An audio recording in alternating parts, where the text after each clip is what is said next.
प्रिय विद्यार्थियों नमस्कार। शक्ति क्लासेस यूट्यूब चैनल पर आपका स्वागत है। तो आज अपने कक्षा 10 के विद्यार्थियों के लिए जो वास्तविक संख्याएं चल रही थी उसमें पहले यूक्लिड विभाजन एल्गोरिथम पढ़ी और उसके बाद हमने महत्वपूर्ण गुण अंकगणित के आधारभूत पर में पढ़ी थी। अब उसके उपयोग अपने देख रहे हैं।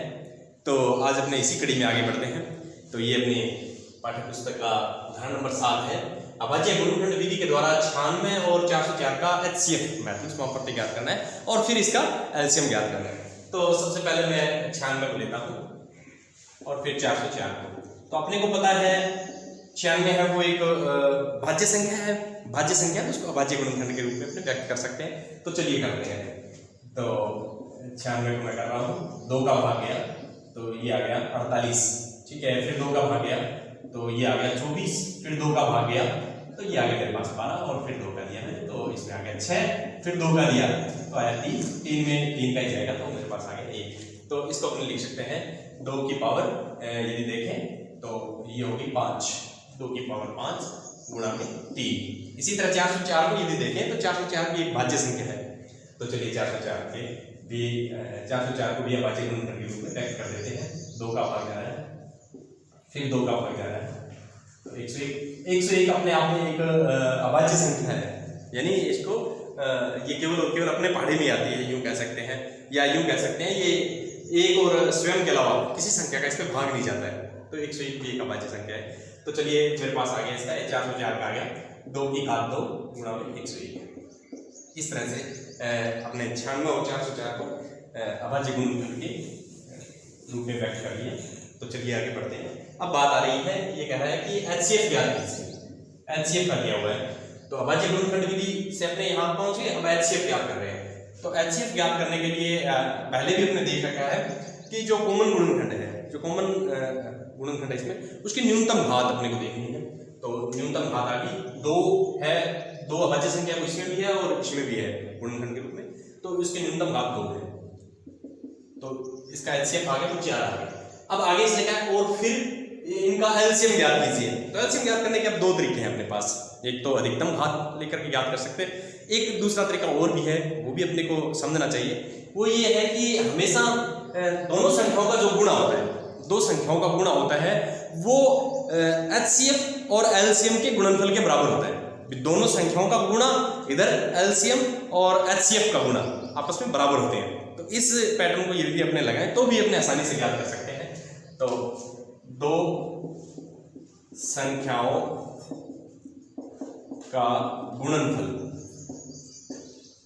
बराबर HCF गुणा LCM। ये भी अपने को याद होना चाहिए, ये भी अपने को पता होना चाहिए भी ऐसा भी है।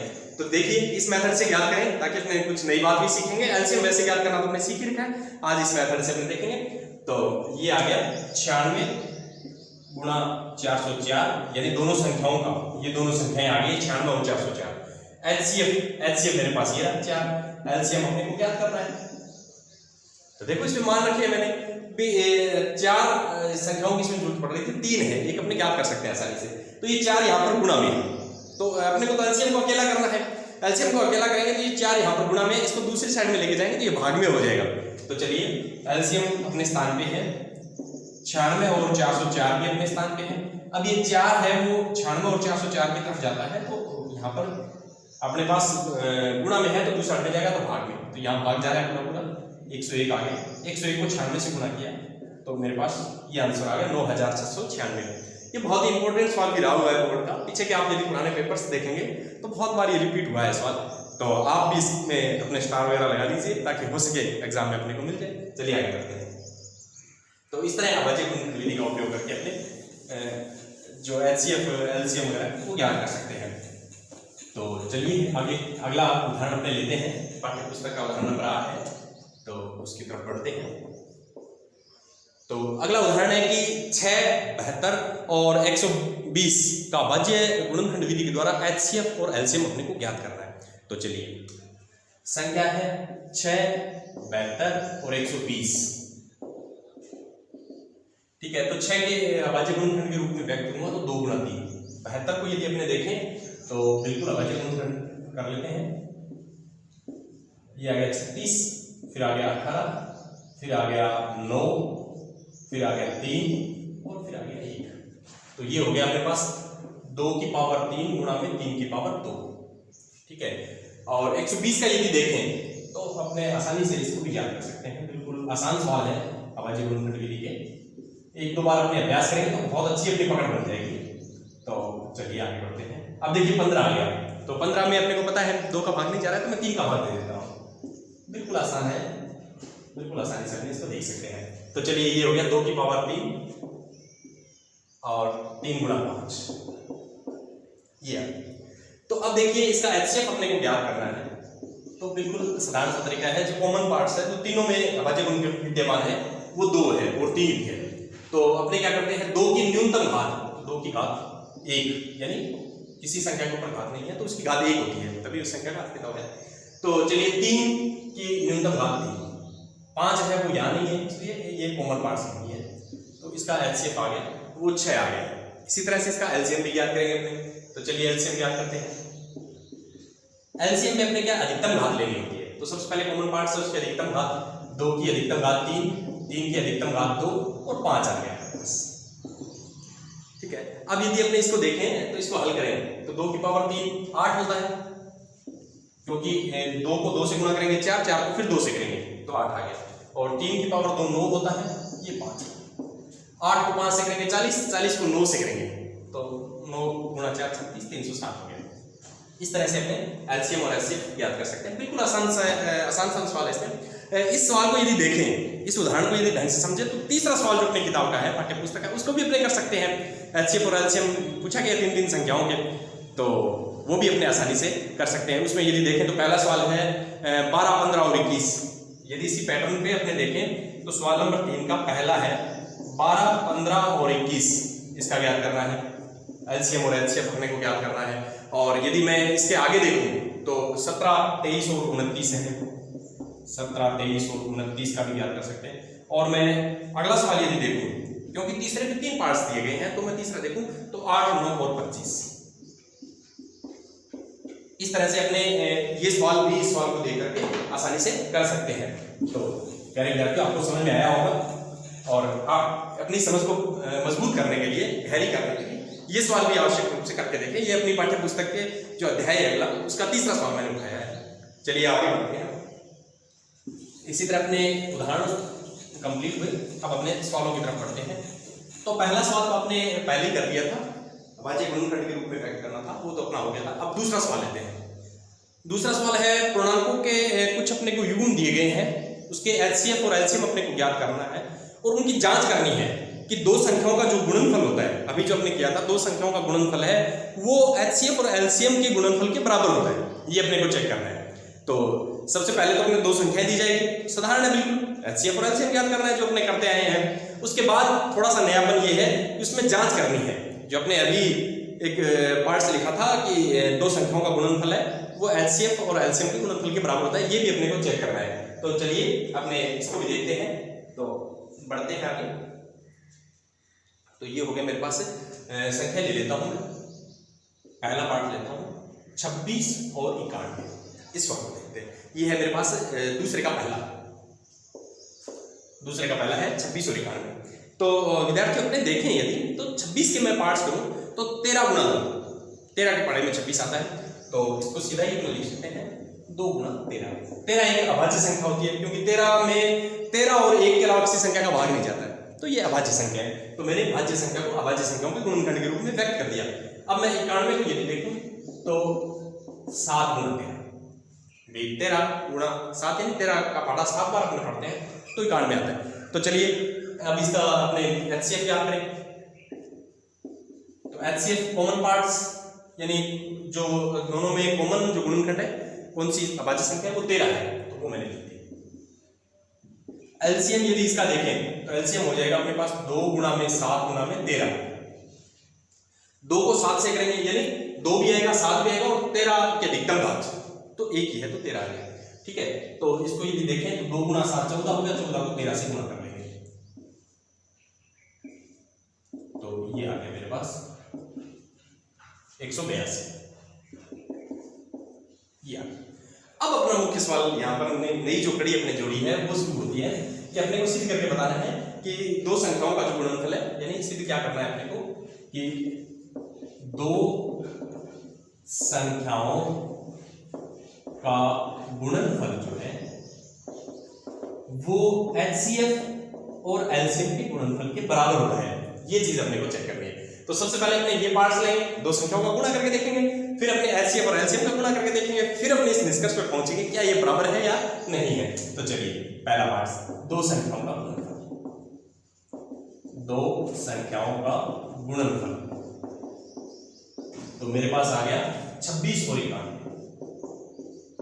दोनों संख्या यही तो है अपने पास 26 और 91। 26 और 91 का गुणा करके देख लेते हैं, बिल्कुल आसान सा पार्ट है। तो ये आ गया 54, 5, 18 और 5 23। तो ये बन गया मेरे पास 2366।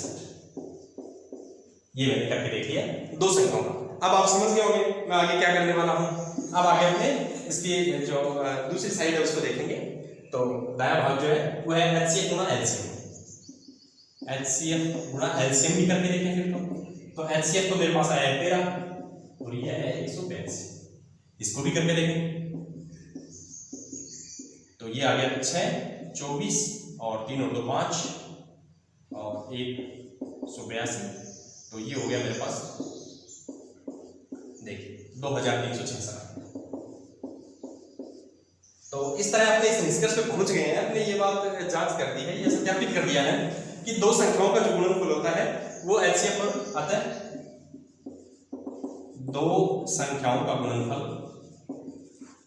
दो संख्याओं का गुणनफल बराबर HCF गुणा LCM।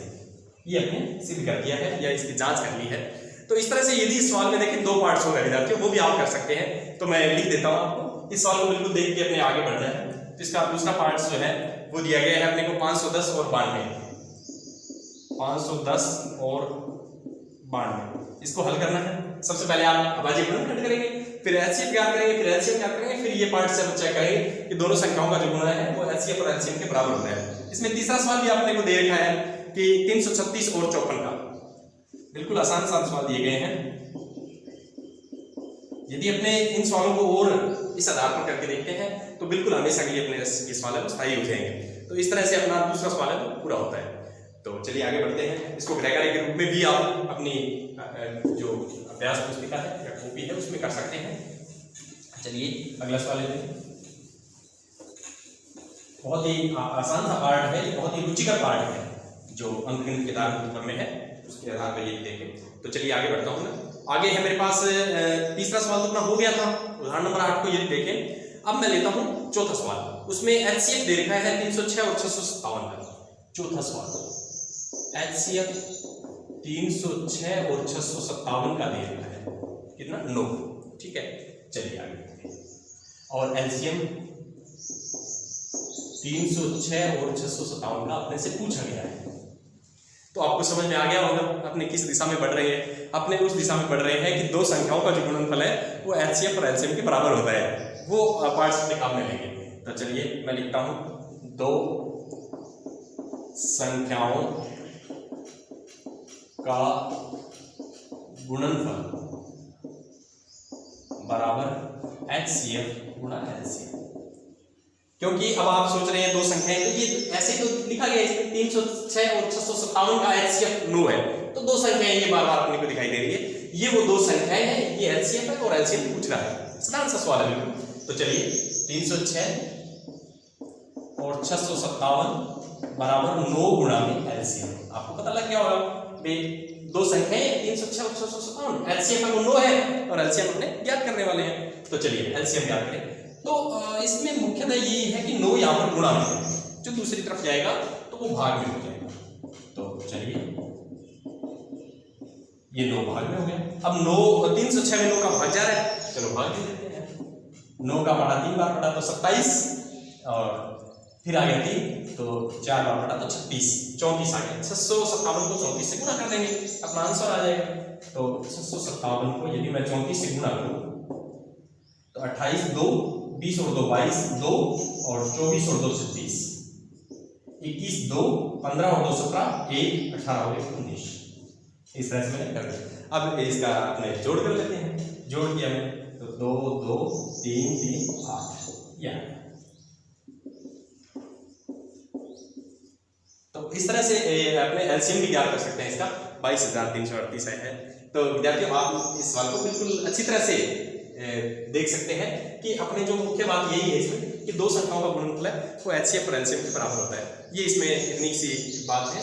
और ये पिछले वाले सवाल में तो हमने इसको सत्यापित किया था, जांच किया था। अब की बार अपने जैसे उदाहरण में किया था 96 और 404 वाले में, तो उसी का मैंने उपयोग करके उसी उदाहरण की तरह सवाल किया है। तो चलिए आगे बढ़ते हैं, अगला सवाल लेते हैं। बहुत ही इंपॉर्टेंट जो महत्वपूर्ण पार्ट है वो चल रहा है, परीक्षा की दृष्टि से बहुत ही ये महत्वपूर्ण है। तो आप इसको अच्छी तरह से भली भांति रूप से कर लें, अपने अभ्यास पुस्तिका में भी इसको तैयार कर लें ताकि परीक्षा के समय अपने इसको देख सकें। अब 5वां सवाल में यदि देखूं तो 6 की घात n वाला है कि n के किसी मान के लिए, तो ये अपने पहले कर लिया था। चलिए बढ़ते हैं छठे सवाल की तरफ। छठा सवाल क्या कह रहा है कि व्याख्या कीजिए कि 7 गुणा 11 गुणा 13 प्लस 13 और 7 गुणा में 6 गुणा में 5 गुणा में 4 गुणा में 3 गुणा में 2 गुणा में 1 प्लस 5 एक भाज्य संख्या है, ये अपने को बताना है। तो चलिए मैं लेता हूं छठा सवाल। 7 गुणा में 11 गुणा में 13 प्लस 13। पहले तो इसके बारे में चर्चा की गई है कि अपने को ये व्याख्या करनी है इसकी कि ये भाज्य संख्या है या। अब इसमें देखिए तो 7 भी अभाज्य संख्या है, 11 भी अभाज्य संख्या है, 13 भी अभाज्य संख्या है। तो यदि इतना पार्ट्स होता तो मैं यूं कह सकता था इसको कि इसमें 7 का भी भाग जा सकता है, 11 का भी जा सकता है, 13 का भी जा सकता है, तो ये भाज्य संख्या। परंतु अब इसमें प्लस में 13 है तो अपने सीधे इसमें भाग नहीं दे सकते, ये अपने पास एक कुछ इसने डाला है व्याख्या करने के लिए। तो चलिए इसमें एक महत्वपूर्ण बात ये है कि ये दो पार्ट्स इसमें बनते हैं, एक पद ये है एक पद ये है, दोनों पार्ट्स में आपके पास 13 कॉमन आ रहा है, तो आप 13 कॉमन निकाल लीजिए। तो चलिए मैं 13 कॉमन निकाल लेता हूं। तो यहां 7 गुणा 11 यहां 1 बच गया। अब देखो साधारण आप बिल्कुल देख कर बता सकते 13 का भाग जा रहा है इसमें, ये 13 से विभाज्य है संख्या, 13 से विभाज्य है, अतः भाज्य संख्या है। अपने इसको बिना हल किए भी एक तरीका तो मेरे पास ये हो सकता था, मैं तीनों का गुणा करके उसमें 13 जोड़ के उस संख्या को देखूं। एक तो तरीका ये हो सकता था, वो मेरे पास थोड़ा सा मेथड लंबा पड़ रहा है, तो मैं यदि अंकगणित के धातु पर मैं सारे बढ़ूं आगे तो इस तरह से मैं भी इसको हल कर सकता हूं। चलिए अगला पार्ट इसका देखते हैं। सेकंड पार्ट है कि 7 गुणा में 6 गुणा में 5 गुणा में 4 गुणा में 3 गुणा में 2 गुणा में 1 प्लस 5। अपने को सिद्ध कर ये प्रदर्शित करना है या व्याख्या इसकी करनी है कि ये एक भाज्य संख्या है। तो विद्यार्थियों यदि अपने इसमें देखें वही मुख्य पार्ट्स आगे है 5 वाला, यदि ये नहीं है तो फिर इसमें 7 का भी भाग जाता, 6 का भी जाता, 5 का भी जाता, 4 3 2 सभी का जा रहा था। परंतु यदि इसमें प्लस 5 आ गया तो अपने डायरेक्ट इसमें भाग नहीं दे सकते, तो मैं क्या करता हूं उसमें 5 कॉमन निकाल लेता हूं। तो 7 गुणा में 6 5 तो कॉमन निकल गया, 4 3 2 1 और यहां से 5 में 5 का भाग कौन था, भाग दे दिया, तो ये मेरे पास 1 आ गया। अब देखो इसमें बिल्कुल अपने स्पष्ट रूप से कह सकते हैं कि ये 5 का भाग इसमें पूरा हो जाए, तो संख्या 5 से विभाज्य है, अतः स्वयं किसी संख्या में एक और स्वयं के अलावा किसी संख्या का भाग जा रहा है तो वो एक भाज्य संख्या होती है। तो वही इसमें हुआ है कि संख्या में 5 का भाग जा रहा है, अतः भाज्य संख्या, ये अपनी व्याख्या करती है। इस तरह से भी अपने सवाल की व्याख्या कर सकते हैं। चलिए अब मैं अगला सवाल लेता हूं। अगला सवाल है मेरे पास उदाहरण सवाल नंबर 7 है, जिसको देखते हैं। बहुत ही अच्छे सवाल इस पार्ट में दिए गए हैं, इस अभ्यास माला में दिए गए हैं। तो 7वां सवाल में यदि देखूं तो किसी खेल के मैदान के चारों ओर एक वर्ताकार पथ दिया गया है, ठीक है। इस मैदान का एक चक्कर लगाने में जो सोनिया है उसको 18 मिनट लगते हैं और इसी मैदान का रवि जो चक्कर लगाता है उसको 12 मिनट का समय लगता है। एक ही स्थान है और एक ही समय और एक ही दिशा में वो चलना शुरू करते हैं। तो वो कह रहे हैं प्रारंभिक स्थिति में एक स्थान पर मिलने का जो टाइम है वो कितना होगा। तो कहने का मतलब इसमें महत्तम समाप्त करते हैं, HCF ज्ञात करना है। तो विद्यार्थियों आप इसमें अपने पास दो संख्याएं दी गई है 12 और 18, इसका HCF है महत्तम समाप्त करते हैं वो अभाज्य गुणनफल विधि के द्वारा ज्ञात कर सकते हैं। जो 36 आएगा तो आप इस सवाल को करें हल और इसी प्रकार अपना ये अध्याय पूरा होता है। और मेरा विश्वास है कि आप लोगों ने इसको भली भांति समझा होगा और आप वीडियो को दोबारा देख के भी इसको अच्छी तरह से समझ सकते हैं और बिल्कुल आप इसमें पारंगत हो सकते हैं। इसी के साथ मिलते हैं अगले वीडियो में, तब तक के लिए धन्यवाद।